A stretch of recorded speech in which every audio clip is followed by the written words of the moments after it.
Hey everybody, Dominic here. This is the LS3 for my Corvette. Now this, it is not a stock LS3 bottom end. It's got a Callie's crankshaft in it. Stock stroke though, because I hate stroking engines. I don't think that's ever a good idea. I've got JE pistons, I got Manley rods. And if you look really closely here, you'll see I have bushings in my lifter bores. And you'll see also right here, I have a stuck lifter. This is stuck. So, a little history on this engine.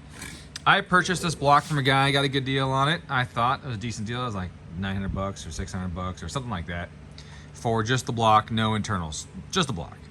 Now, as is expected with anything that's potentially a good deal, he did not disclose to me that the lifter bores were absolutely hammered. I didn't realize it initially until I had it bored and honed and decked and had everything done for all the internals that I purchased. And when I was putting it together, I realized, as I was putting lifters in the bores, that man, some of these lifters are kind of rough and the bores look like absolute ass. And then it all came clear as to why I got such a good deal on the block. Now, unfortunately, I just spent thousands and thousands of dollars getting the machine work done and getting all the parts put in it. So I said, you know what?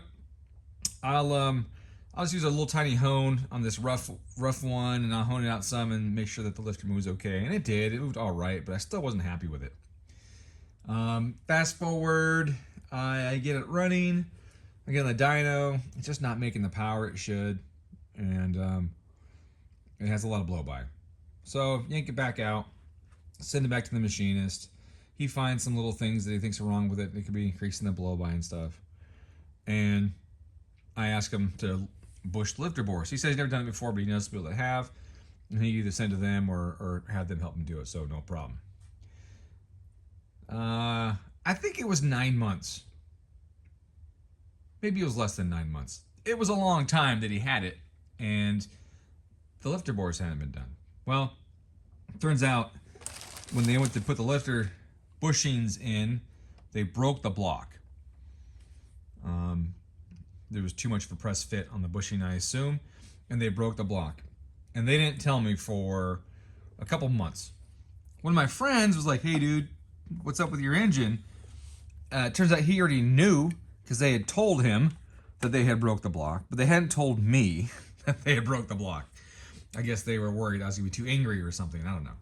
And so he said, oh, it sounds like they're trying to find you a new block to do this work on. And, you know, at least that'll be good because you won't have a busted block. I said, all right, whatever. So finally, I think what happened is they couldn't find one because they called me literally 2 months after my friend told me that happened and said, hey, so there's a problem. We broke your block. In order to fix it, we got to cut a hole in the side of it and weld it up. And I was like, sure, whatever, just fucking do it. So they did it. And they blueprinted it and they got it all put together and new rings and et cetera, and I bring it home and I go to drop a lifter in it and it doesn't go in the bushings. I take a snap gauge to it and the lifter bores are 1.5 thou bigger on the top than they are on the bottom. They're just tapered like a freaking V, which is less than ideal for a lifter bore or for any bore for that matter. So I called them and said, hey, this stuff doesn't fit. And like, oh, well, we'll rehone it for free, but you got to take it apart. And I'm like, man, fuck that. I just got this damn thing together. I don't want to take it apart. And, you know, I just paid them to put it together and then they didn't do it right.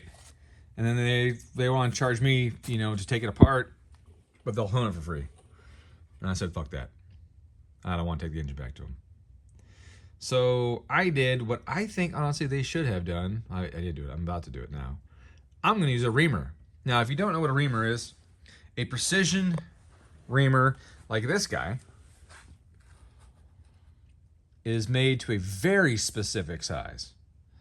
And as long as you're really good with it, it should do a good job of giving you a nice straight hole. Now, the benefits of this over the like the stones is with stones and a hone, you plunge in and out of the hole.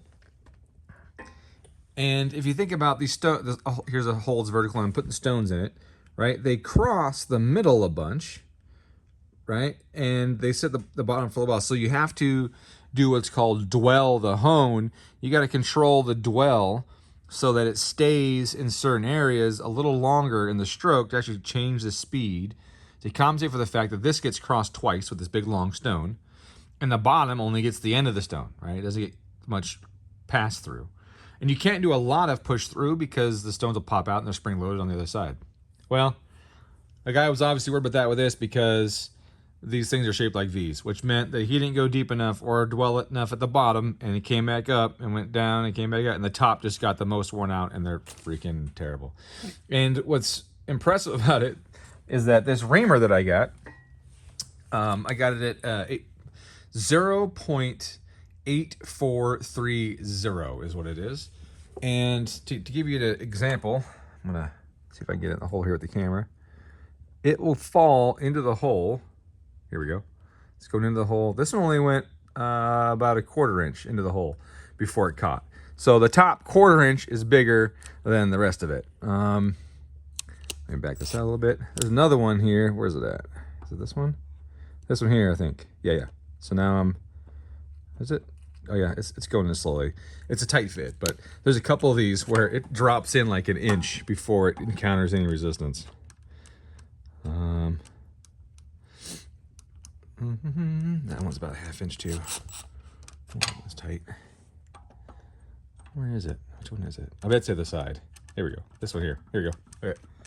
I think this went in about 3/4 of an inch before I got resistance out of it.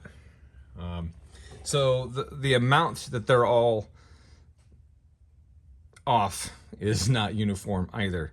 And obviously you see this lifter. This lifter went in that far and then got stuck. So clearly they are shaped like a V and not an actual cylinder. And since I'm at such a high stage of fuck it, I'm gonna do this by hand with a drill. And I'm just gonna show you. You guys can watch me do some of it. I don't think I'm gonna make you sit here through all 16 lifter bores, but I'm gonna just fuck it and do it with the drill.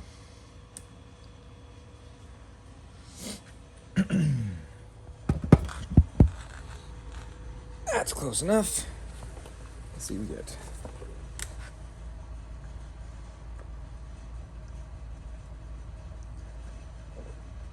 Now, one benefit of them being so V-shaped is that I know that I get the hone in really straight.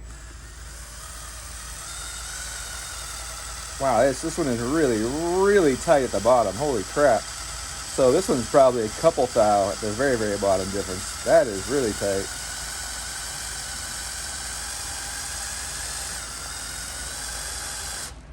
Switch from coming out to the side. I'm really close to the camshaft. So I'm gonna go back the other way.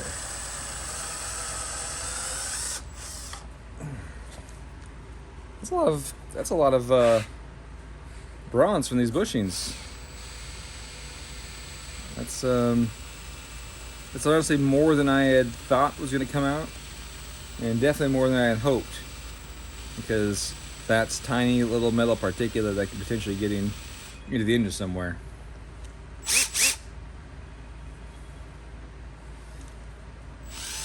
All right, well, that's one. I'm gonna look inside and see if the reamer caught all the fuzz or if someone's dropping in there. I may just have to turn this thing upside down and lay on my back. Oh, this one here I just did. This is actually one of the broken ones, where they broke the bore. Wow, it looks actually pretty clean. Looks like the reamer, the fact that the reamer has some helix to it, looks like it caught all the bronze. You can finger on the back side, where that'd be the telltale right there. Yeah. Well, shit, that's a good deal right there. There's a little bit of residue in the bore bushing itself, but I'm not feeling any on the back side. Looks like it all stayed either in the bore. Yep. Stayed either in the bore or on the tool. Well, let's grab a lifter. Let's see if lifters work.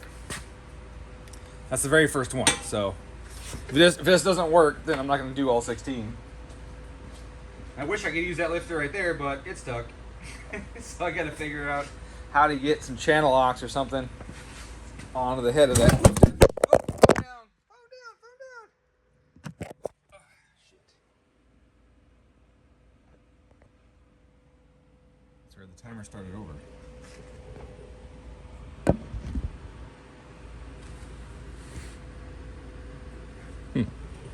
Let's see if these fit. Hey, that fits nicely. It's a little bit of catch at the very, very bottom. Yeah, just a smidge. Otherwise, that fits really well. Hey, this is gonna work. This is gonna work. Wow, that thing is just. I can feel it in the bore, just going arrow straight.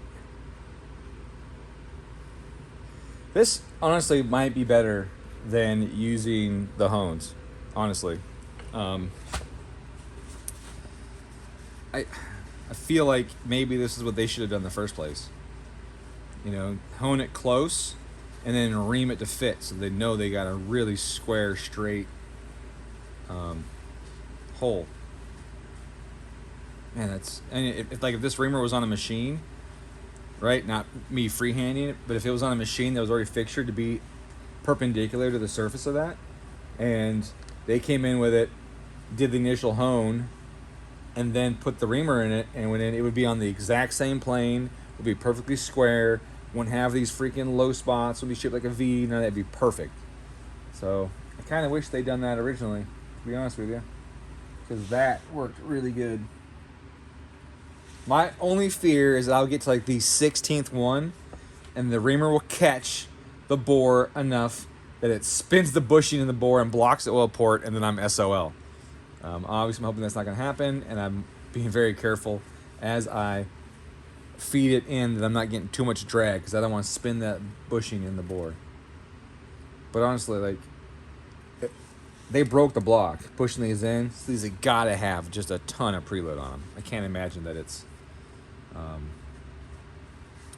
that is very tight. All right, well, that's what I'm gonna be doing. I'm not gonna show you guys all 16 because this could be a nightmare. May turn out to be really bad and ugly. That, and I got a phone call. I call somebody back. So, anyways, maybe one day, this engine with the blower over there and the transmission over there and the exhaust over there and everything will be back into my Corvette, and I can drive it this season. Who knows?